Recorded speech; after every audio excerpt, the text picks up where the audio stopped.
अपनी ननद का घर तबाह किया है, अपना घर तबाह किया है, हामला होते हुए देवर के साथ और अपने नंदोई के साथ ताल्लुकात बनाए हैं और इतने से मामलात की वजह से इस औलाद से उनकी माँ छीन ली है। एक बीवी के साथ आपके ताल्लुकात क्या इस तरह के नहीं थे कि उसको इस तरह ज़रूरत पड़ी है इस तरह के ताल्लुकात बनाने की? हुए से 3 दिन पहले मेरा ना पूरा ससुराल यहाँ पे लड़ने आया, फोन करके कहते हैं कि ਅੱਜ ਅਸੀਂ ਕੱਟਾ ਕੱਟੀ ਕੱਢਣ ਆ ਰਹੇ ਹਾਂ। ਰਾਸਤੇ ਮੁਸੇ ਕਹਿੰਦੇ ਕਿ ਅੱਜ ਅਸੀਂ ਨਾ ਉੱਥੇ ਜਾ ਕੇ ਕੱਦਾ ਵਜਾ ਦੇਣਾ। ਕਹਿੰਦਾ ਅਸੀਂ ਲੋਕਾਂ ਨੂੰ ਠਿਕਾਣੇ ਲਾਣੇ ਆ ਤੇ ਇਹਨਾਂ ਨੂੰ ਨਹੀਂ ਲਾ ਸਕਦੇ। मैं ऑफिस में होता हूँ तो मुझे रास्ते में मेरी अम्मी फोन करती हैं कि बंदे दा पुत्र बन के उत्थे आके तू बैठना है, खबरदार तेरे मुंह सी भी निकली ਵੱਡਿਆਂ ਦੇ मौजूदगी तू कुछ नहीं करना। बहुत सारी बातें होती हैं। उसे पूछते हैं कि दस की गल है तेनू तेरे शोहर को तेरे घर इस मसला की ऐसा केड़ा हकूक है जरा तेरा शोहर तेरा पूरा नहीं करता। कुछ नहीं बोलती बैठी रहती है। इस तरह का कभी गुमान भी नहीं था कि ये मेरी अम्मी खा जाएगी। इस वक्त मैं उस घर के बाहर मौजूद हूँ जहाँ पर वो बदकिस्मत बहू जो इस घर में अपना घर बसाने के लिए आई थी अपने देवर के साथ ताल्लुकात कायम करती है, अपनी ननद के शोहर के साथ ताल्लुकात कायम करती है। सास उन सब चीज़ों को देखती है, रोकने की कोशिश करती है कि मत करो, दो घर बर्बाद हो जाएंगे और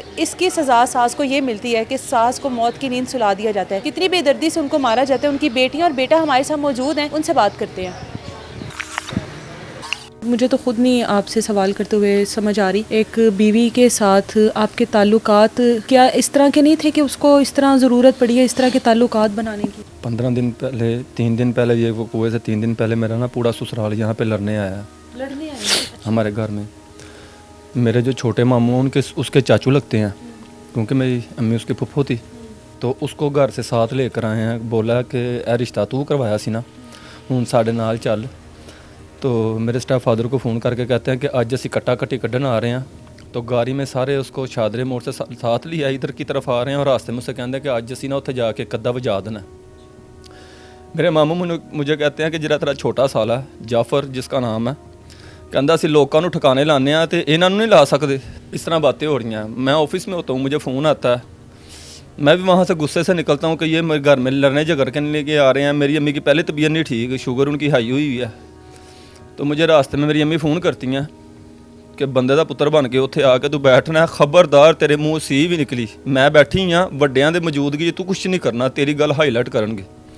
तो मेरा पुत्र जेरी भी गल है ਵੱਡਿਆਂ ਦੀ तू नहीं बोलना। मैं घर आता हूँ, बैठा रहता हूँ, यहाँ पे बहुत सारी बातें होती हैं। उसे पूछते हैं कि दस की गल है तेनू तेरे शोहर को तेरे घर इस मसला की ऐसा केड़ा हकूक है जरा तेरा शोहर तेरा पूरा नहीं करता। कुछ नहीं बोलती बैठी रहती है। तो एंड पे साला मेरा जो है बड़ा जिसका नाम है मियाँ बाबर, मामिया कॉलोनी में है उनका घर, तो कहता है बहन को ही डांटना शुरू कर देता।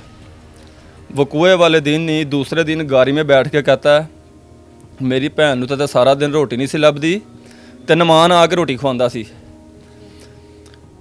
वकूए से 15 दिन पहले पीछे चले जाए यहाँ से घर जाती है। इसको मैंने मोबाइल नहीं लेके दिया होता क्योंकि मेरे जो ससुराल वाले थे ना डेली मेरी अम्मी के नंबर से कभी मेरे नंबर पे फ़ोन आते थे बिला नागड़। कोई ऐसा दिन नहीं था 8 महीने में या आप डिटेल भी निकलवा लें, डेली घंटा बात होती थी। मैं ऐसे कहता होता था कि यार मैंने भी अपनी बहन की शादी की है तो मैं 8 महीने में बड़ी हद कि 4 दफ़ा उसके घर गया होगा। मुझे अच्छा नहीं लगता कि मैं बहन के घर जाऊँ, वो यहाँ पर जितनी दफ़ा मर्जी है। तो तेरे घर वाले क्यों फ़ोन करते हैं?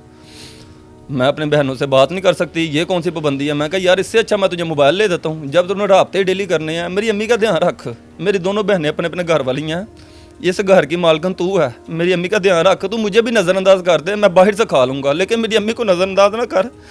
मेरी अम्मी में मेरी जान है। इससे सब कुछ पता था कि मैं कहा यार मेरी अम्मी का ध्यान रख। मुझे इस तरह का कभी गुमान भी नहीं था कि ये मेरी अम्मी खा जाएगी।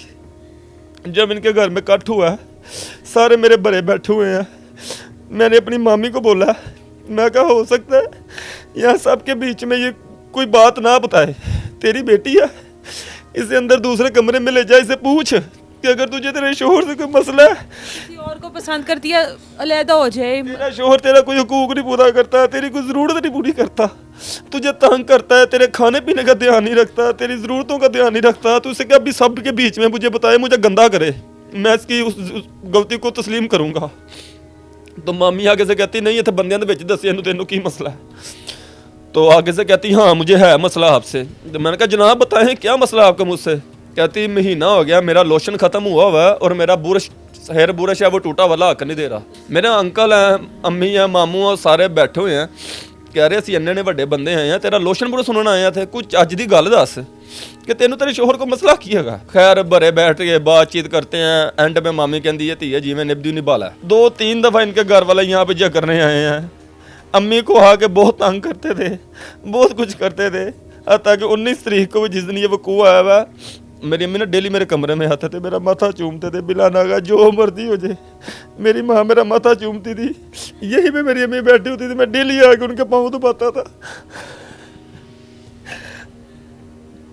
लेकिन इस चीज़ का कभी मैं सोच भी नहीं सकता था कि ये मेरी अम्मी को तरपा के मार देंगे।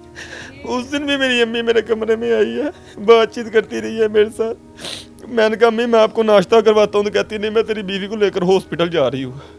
एक दिन पहले मेरे बच्चे के लिए 10,000 रुपये के मेरी अम्मी ने कपड़े मंगवाए। मुझे कहती मैंने तेरे काकिर के लिए कपड़े मंगवाए हैं, वो अंदर ला के रखे, मेरी बीवी को दिखाए, मुझे दिखाए कि ये दे तेरे बच्चे के कपड़े।